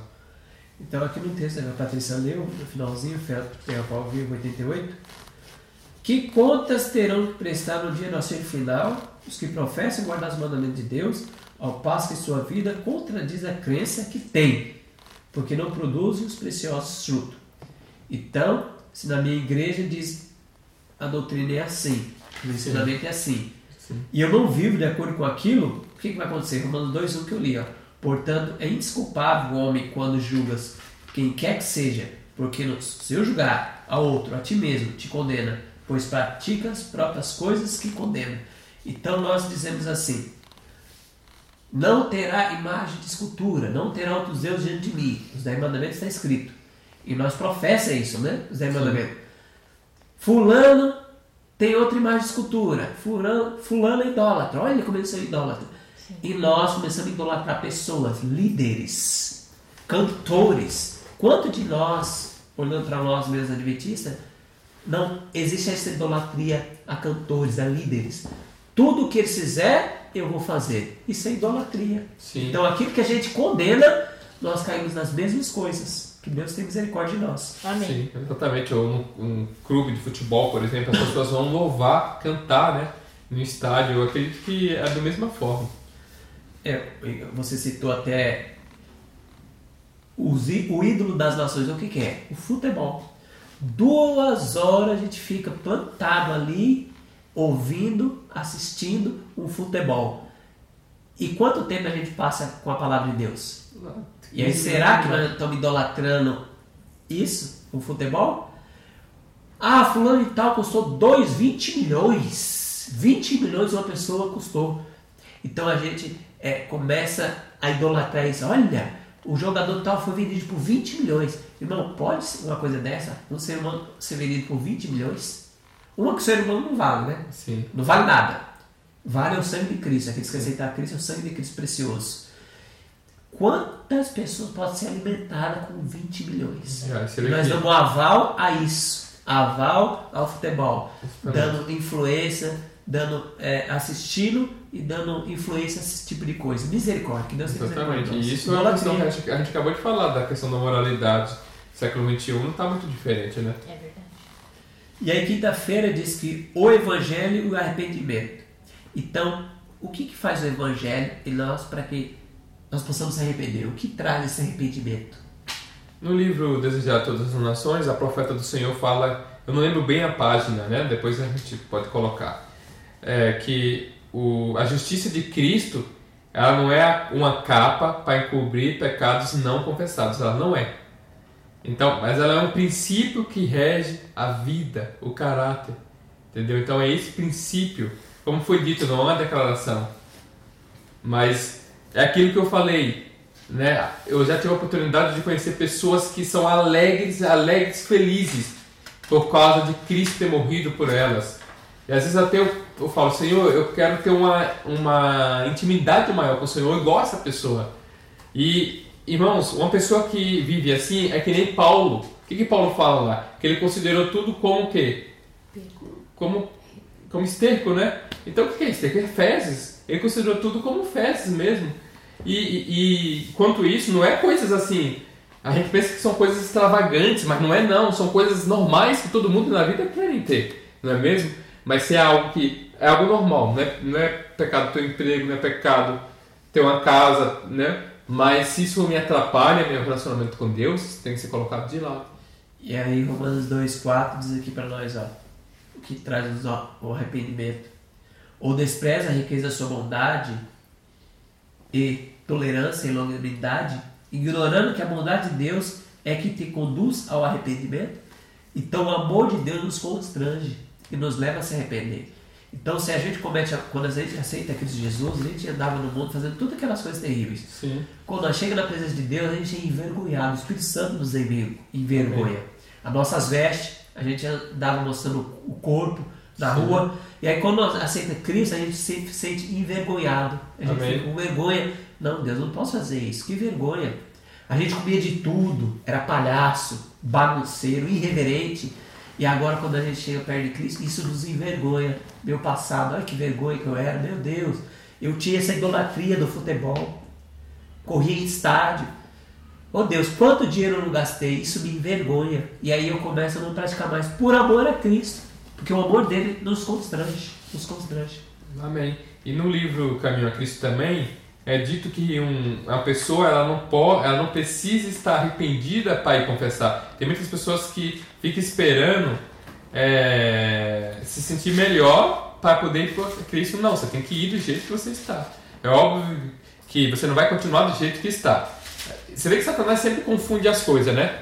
Eu vi pessoas defendendo coisas erradas dizendo, venha como está. Mas venha como está não é para continuar como está. Não é? Mas temos que ir como está, como estamos mesmo. Isso daí, sem dúvida nenhuma. E aí, é a justiça imputada, que vem como está, e a comunicada, que Jesus nos dá o poder, né? Sim. E nós vamos se transformando a cada dia, porque o amor de Cristo nos constrange, como eu disse, e a gente fica envergonhado da nossa velha vida, e aí a gente é transformado em nova criatura. Isso que eu acabei de falar está no livro Caminho a Cristo, na página 26. A Bíblia não ensina que o pecador tenha de se arrepender antes de aceitar o convite de Cristo. Venha a mim todos vocês que estão cansados, e eu lhes darei descanso. É a virtude que vem de Cristo que conduz ao verdadeiro arrependimento. Então assim, é Deus que vai nos conduzir ao verdadeiro arrependimento. Mas eu tenho que ser sincero, se eu não estou arrependido, mas eu vou, Senhor, eu sei que isso está errado. Então, por exemplo, uma pessoa que fuma droga, que quer se libertar das drogas, mesmo quando ela às vezes se interna, ela vai numa clínica, ela se converte, às vezes ela sente o desejo de voltar para aquele mundo, o desejo do coração. Sim. Aquilo não é um pecado ainda, porque ela não transgrediu a lei. Então, naquele momento, ela precisa de Cristo. E quando nós às vezes vamos confessar aquela coisa errada, ela pode confessar também, meu Deus, eu estou com desejo de fazer isso, mas eu não vou fazer. Apesar de eu estar com vontade de fazer isso, eu não vou. Quando a gente faz a reforma de saúde, é basicamente isso que acontece. Porque quando nós fazemos a reforma de saúde, a gente vai tirando itens, né? Depois que a gente tira certos itens, a gente passa às vezes num buffet, a gente passa às vezes na casa, tem um cheiro daquela comida, e aí você sente aquela vontade, mas você fala, Senhor, pelo teu poder, eu não vou comer isso. Porque o amor de Cristo nos constrange. Jesus te revelou para você que não é bom você comer isso, porque o seu corpo é templo do Espírito Santo. Amém. E aí eu não posso fazer isso com meu Deus. Oh meu Deus, não dá, né? Então, o que José falou? Eu pecaria contra o meu Deus. Sim. Quando a mulher de Potifar quis pegar ele, né? Quis cometer adultério com ele, ele falou, eu pecaria contra o meu Deus e contra o meu Senhor? Não. Então, seria uma vergonha, né? Tanto para ele como para a família dele, tal pecado. Mas se a pessoa vem a Cristo e não confessa, será que ele é justificado? Não, não pode. Com certeza não. Irmãos, Deus, ele é justo, ele é maravilhoso. No ritual do santuário, quando era imolado o cordeiro, tinha que haver confissão do pecado. Então, só quem confessa que o pecado sai dele pelos méritos de Cristo que vai para dentro do santuário celestial. Então tem que haver confissão do pecado. E isso é algo interessante, que os únicos pecados que vai para o santuário celestial é dos santos, que eles são os únicos que confessam pecado. Sim. Então, quando os santos obter completa vitória sobre o pecado, eles não vão ter mais pecado para mandar, e Cristo vai poder jogar o incensário para cima e sair e para vir nos buscar quando fecha a porta da graça. E Provérbios 28:13 é um texto que nós conhecemos, né? O que encobre as suas transgressões jamais prosperará, mas o que confessa e deixa alcança a misericórdia. Então aquele que encobre sua transgressão não prospera espiritualmente, fica travado, não confessa a Deus, encobre seus pecados. E a gente pode encobrir até na liderança da igreja, para ganhar cargo. A gente pode encobrir nossos pecados até na nossa esposa, para ser bem falado. Mas de Deus não há. Se eu me esconder embaixo da terra, Deus ali me vê. Se eu esconder lá nos altos céus, Deus me vê. Embaixo da água, Deus me vê. Então não adianta encobrir. E aí nós nos prospera. Essa prosperidade espiritual, nós não cresce. E aí a gente fica como anão espiritual. Eu entro na igreja, passei 10, 20 anos derrapando, não sai daquilo. Não sai daquilo. Eu tenho as mesmas dificuldades. Por quê? Eu não confessei a Cristo. E aí eu não prospero espiritualmente. Mas confessa e deixa, alcança a misericórdia de Deus, né? É como o peregrino, né? Vai deixando... Sim, vai avançando a caminhada. Peso, né? Sim, exatamente. Cada dia.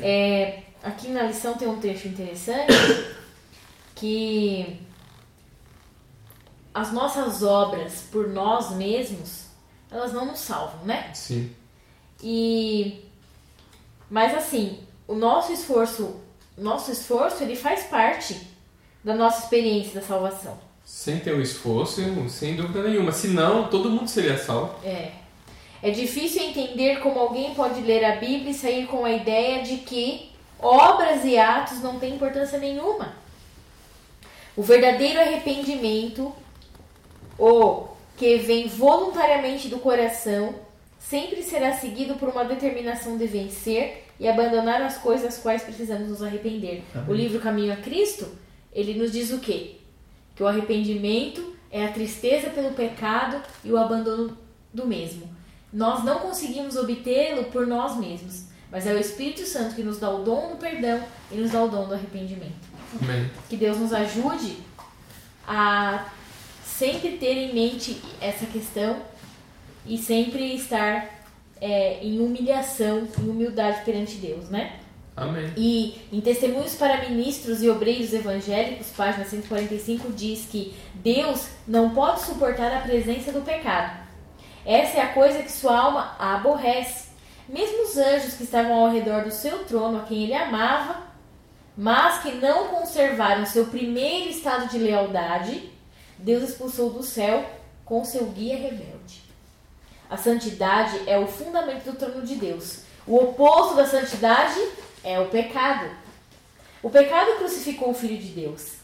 Pudessem os homens ver quão odioso é o pecado e não o tolerariam, nem nele se educariam. Reformariam sua vida e caráter. As faltas secretas seriam vencidas.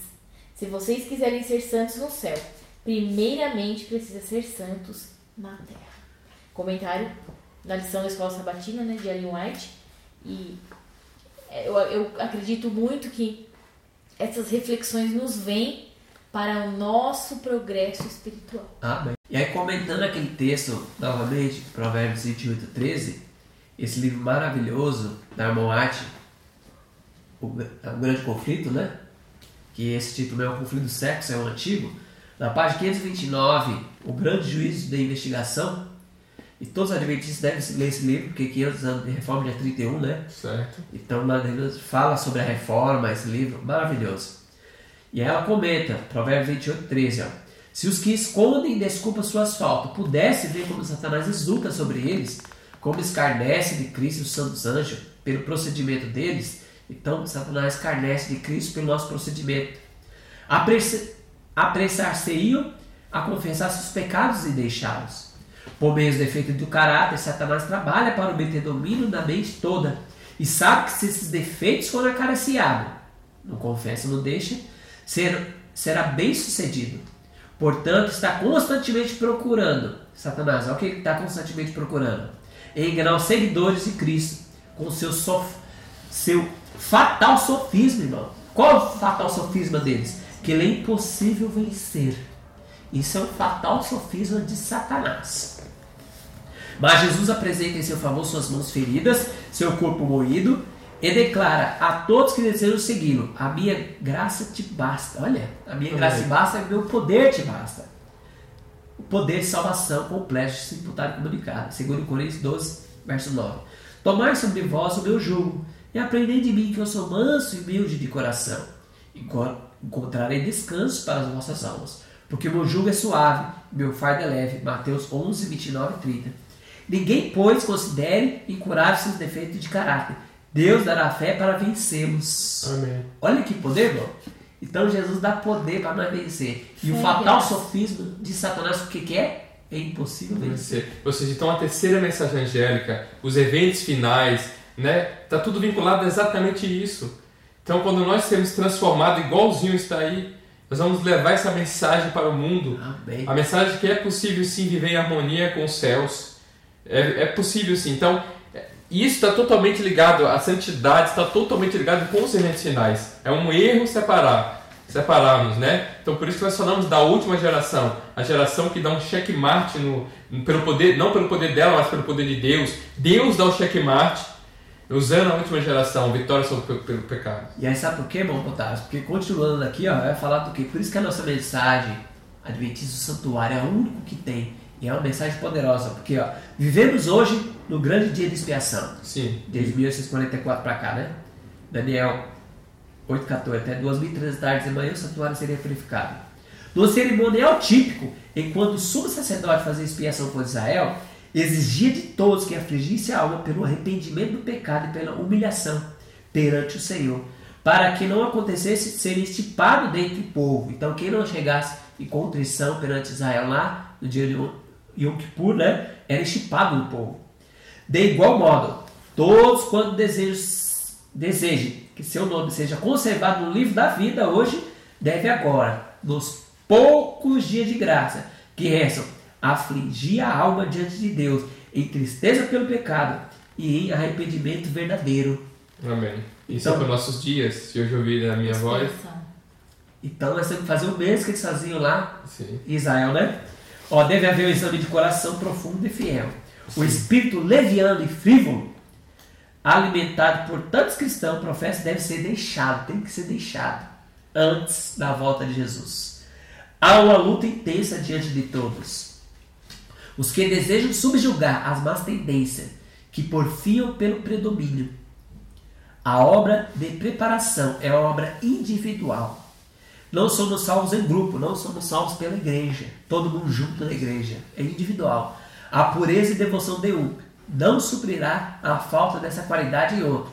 Embora todas as nações devam passar em juízo perante Deus, examinará ele o caso de cada indivíduo como um escrutínio tão íntimo e penetrante como se não houvesse outro ser na terra. Cada um deve ser provado e achado sem mancha, ou ruga, ou coisa semelhante. Então aqui está falando sobre juízo investigativo, aqui não é um juízo final. Então hoje nós temos que estar aqui, ó. Cada um deve ser provado, achado sem mancha e ruga ou coisa semelhante. Está passando o nome dos mortos, né? Logo Sim. passará o nome dos vivos. Sim. E quando que eu vou saber que meu nome está passando ou não? Então se hoje ouvir a sua voz, não endureçais o coração. É hoje então, né? Nós temos que viver isso hoje. Amém? Amém. Exatamente isso. Eu acredito que quando o nosso povo entender isso daí e vivemos por prática, esse mundo será abalado. Nós possamos se unir, mas se unir nesse sentido. Eu chamo vocês todos a se unir. Vamos se unir. O povo de Deus tem que se unir. Pelo assim diz o Senhor. Mesmo que nós devemos perder nossas casas, perder nossas vidas, não está muito longe o tempo em que seremos entregues aos tribunais, não está muito longe esse tempo. Mas hoje a nossa luta ainda não é contra os tribunais, né? Nós sabemos que a nossa luta é contra Satanás, contra a carne, contra as nossas paixões. Sim. Então, bom, Otávio, nós temos que viver hoje um dia de expiação com o povo de Israel vivendo naquela época, né? Exatamente. Louvado seja Deus. E aí, sexta-feira, para fechar com chave de ouro, a Patrícia vai ler um texto que é interessante para nós hoje, né? Isso aqui é um alerta e, mais uma vez, Deus tem falado a nós. Foi-me apresentado o terrível quadro da condição do mundo. Jamais o vício ergueu a cabeça disforme, com tal ousadia como faz agora. O povo parece estar entorpecido, e os amantes da virtude e da verdadeira piedade se acham quase desanimados por sua ousadia, força e predominância. A abundante iniquidade não se limita apenas aos incrédulos e zombadores. Quem dera que assim fosse, mas não é. Muitos homens e mulheres que professam a religião de Cristo são culpados. Mesmo alguns que professam estar esperando seu aparecimento não estão mais preparados para esse acontecimento do que o próprio Satanás. Misericórdia. É muito forte essa declaração, que está em Testemunhos para a Igreja no volume 2, na página 346. Então a gente percebe que o mundo está de cabeça para baixo, né? Tá ruína, né? O mal virou virtude. Sim. Né? E aí a gente vê que dentro do povo, das fileiras cristãs, as pessoas estão vivendo de maneira que não estão mais preparados que o próprio Satanás. E aqui falou nós, né? Sim. Nós, povo de Deus, porque muitos homens e mulheres que professam a religião de Cristo são culpados, mesmo alguns que professam esperando o seu aparecimento. É nós somos adventistas. Sim. O que significa a palavra adventista? Aquele que espera o advento de Cristo, né? Sim. Então que Deus tenha misericórdia de nós aqui, nós três, né? Porque nós não estamos, está dizendo aqui para nós individualmente, que nós não estamos mais preparados que o próprio Satanás. Sim, no próprio livro Eventos Finais fala que nem 1 em 20 dos que acham escrito no nome da igreja estão preparados. Nenhum em 20. Então quer dizer que Isso é sério, né? Então é muito sério, né? Imagina uma organização com 20 milhões de pessoas, né? Então eu acredito eu acredito muito nos escritos da irmã White, eu acredito que hoje isso se aplica principalmente aos dias de hoje. Mesmo as pessoas que a gente tem o maior respeito, muitas delas não estão preparadas. Às vezes a gente pode achar que estamos preparados e não estamos. E aqui fala, a abundante iniquidade não se limita apenas aos credos zombadores. Então a abundante iniquidade é tanto pecado entre nós, no nosso meio, que nós começamos a dar desculpa. Eu nasci assim pecador, só na volta de Jesus. E aí começa a desculpa, porque é tanto pecado na nossa vida, a gente não consegue desvencilhar disso. E nós começamos a fazer um dogma, né? Sim. O dogma. Não tem jeito, é só na volta de Jesus. Esse negócio sem intercessor, isso nunca vai ter. Jesus vai nos transformar na volta dele. Então começa a colocar esses pecados, essas desculpas, né? Na nossa vida. Que Deus tenha misericórdia de nós. E sempre no final da lição, nós estamos fazendo uma pergunta sobre a reforma. E aqui no finalzinho diz aqui, pense nos números incontáveis de protestantes que escolheram morrer em vez de abandonar a fé. E eu posso até acrescentar aqui, pensa em muitas pessoas protestantes que preferem morrer do que pecar, né? Sim. Somos fortes para morrer pela nossa fé? É uma pergunta. Será que nós hoje somos fortes, assim como aqueles protestantes que morriam na fogueira, perdiam suas casas e vidas? Será que nós somos? Bem, muitos podem até dizer que sim, mas se não está disposto nem a deixar a televisão por amor de Cristo, tem certeza que iriam para a fogueira? Eu acho isso muito interessante. Não, eu seria capaz sim de... Minha cabeça pode... Quando vier o decreto, minha cabeça pode rolar. Só que agora eu não consigo nem ir para a igreja. Agora eu não consigo nem ler um livrinho que seja, um caminho a Cristo que seja. Então isso mostra realmente que... Eu acredito que às vezes Satanás ri da gente. Porque a gente... Se hoje a gente se cansa com quem anda a pé, quem dirá com quem anda a cavalo, não é assim que diz? Então eu acredito que estamos exatamente nessa situação. Então que Deus tenha misericórdia de nós, né? Porque se nós vamos ser julgados, todo ser humano, pela balança, só a lei de Deus, né? Tiago diz que vão ser julgados pela lei da liberdade. Sim. Então se aqueles homens perderam suas vidas porque queriam só ler a Bíblia, só ter culto. E hoje nós temos dia de culto, hoje nós temos Bíblia e nós não vamos no culto. Eu não gosto de vigília, fico pregando, passar 40 minutos e já... Quero ir embora. E nós passamos 2 horas, 3 horas assistindo um jogo de futebol, como às vezes acontece Copa do Mundo. Um exemplo, no Japão, é 3 horas da manhã o jogo de futebol e eu ponho o relógio para despertar. E agora, para Deus, eu dou desculpa. Eu não consigo acordar de madrugada para orar, nem ler a Bíblia. Eu passo 10 minutos, só leio a meditação e saio correndo. Irmão, será que vai ser desculpável isso? Quando eu chegar na presença de Deus, eu vou dar essa desculpa? Eu não tinha tempo, Deus. Que os anjos vão dizer que tem a nossa volta é testemunha? Como que eles vão testemunhar de mim? Sim, realmente não tem o que desculpar, né? Não, por isso que nós estamos na Odisseia. Mas isso não tem desculpa mesmo. Que nós possamos despertar e ir avante pelo assim diz o Senhor. Amém. E eu gostaria de ler o último texto do Espírito Profecia aqui da minha parte, na página 48 do Conflito dos Séculos, que é o capítulo, o valor dos mártires, né? É o último texto desse capítulo. Quem tem o livro, outro livro de outra versão, né?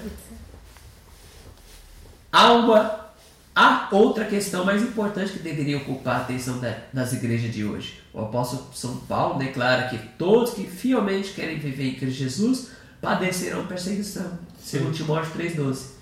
Por que é, pois, que a perseguição em grande parte parece adormentada? É uma pergunta. A única razão é que a igreja, eu Alexandre Cavalcante Dantas, se conformou com a norma do mundo e, portanto, não suscita oposição. Então eu me conformei com a norma do mundo, aí não suscita oposição. A religião que em nosso tempo prevalece não é de caráter puro e santo que assinalou a fé cristã nos dias de Cristo e seus apóstolos e a Idade Média. É unicamente por causa do espírito de transigência com o pecado, por serem as grandes verdades da palavra de Deus tão indiferentes, consideradas por haver tão pouca piedade vital na igreja, que o cristianismo é aparentemente tão popular no mundo. Sim.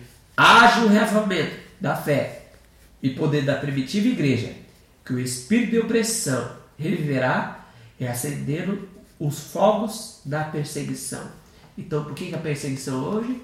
Por que os apóstolos viveram a mensagem quando perseguidos, Cristo e os reformadores da Idade Média? Por quê? Que viveram fielmente aquilo que eles criam, eles viveram fielmente. Por que hoje nós não estamos seguindo? Porque nós se conformamos com o mundo. Exatamente. E se nós começarmos a se reavivar, o que vai acontecer? A fogueira. Os pontos da perseguição. Exatamente. Se reacender. Satanás, ele não quer. Satanás mudou de caráter. Ele é o mesmo Satanás há 2000 anos atrás, é o mesmo Satanás hoje. Então, é óbvio que se nós queremos viver conforme assim diz o Senhor, está claro aí no livro de Timóteo, está claro no grande conflito, que vai acontecer a mesma coisa. Então, irmãos, que Deus nos ajude. Nós possamos estudar cada dia mais e quanto se pode achar, buscar o Senhor quanto se pode achar. Porque vai haver tempo que nós vamos procurar de um lugar ao outro, não vamos mais achar. Que Deus nos ajude, que possamos estudar a palavra de Deus, estudar a escola sabatina, chegar cedo na igreja para discutir os temas, estudando, porque senão a gente fica só falando o que eu acho, não assim o que eu acho, é assim o Senhor. Que Deus possa nos abençoar. Os irmãos têm alguma palavra finalizada? Junte-se a nós, conforme eu disse, nessa luta. Nós vamos lutar juntos pelo assim diz o Senhor. Deus é o nosso general, nosso Senhor Jesus, e eu acredito que se nós vivemos conforme assim diz o Senhor, conforme o Alexandre diz, nós não vamos fracassar. Vamos ter muita perseguição, mas seremos mais que vencedores. Amém. Que todo esse assunto que foi lido, que foi escrito, que foi falado por tantas vozes ao longo da nossa história na Terra, que fique para o aprendizado, para que possamos aprender com o exemplo de nossos antepassados. E que essa mensagem ela fique como reflexão para as nossas vidas.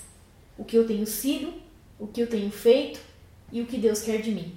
Deus abençoe você. Amém. Amém. E a próxima semana, a lição 4 vai falar justificação pela fé. Que você possa estar nesse mesmo canal, possa curtir, compartilhar nossas mensagens e que possa assistir conosco para a honra e glória do nosso Deus. Que Deus nos ajude. Amém. Vamos orar? Amém. Vamos orar.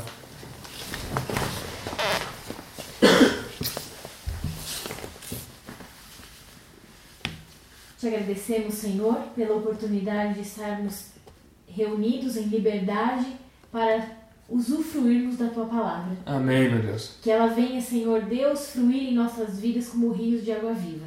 Amém, meu Abençoe Deus. meus queridos ouvintes, que possam, Senhor Deus, desfrutar da mesma bênção dessa palavra e que todos nós cheguemos ao pleno conhecimento de Cristo. Amém. Amém, meu Deus. Possamos, Senhor Deus, crescer na escala da fé, na escala, Senhor Deus, da virtude, adquirindo em nossas vidas, Senhor Deus, fazendo crescer em nós os frutos do Espírito pelo Teu poder. Amém, meu Deus. Em nome de Jesus te pedimos e agradecemos. Amém.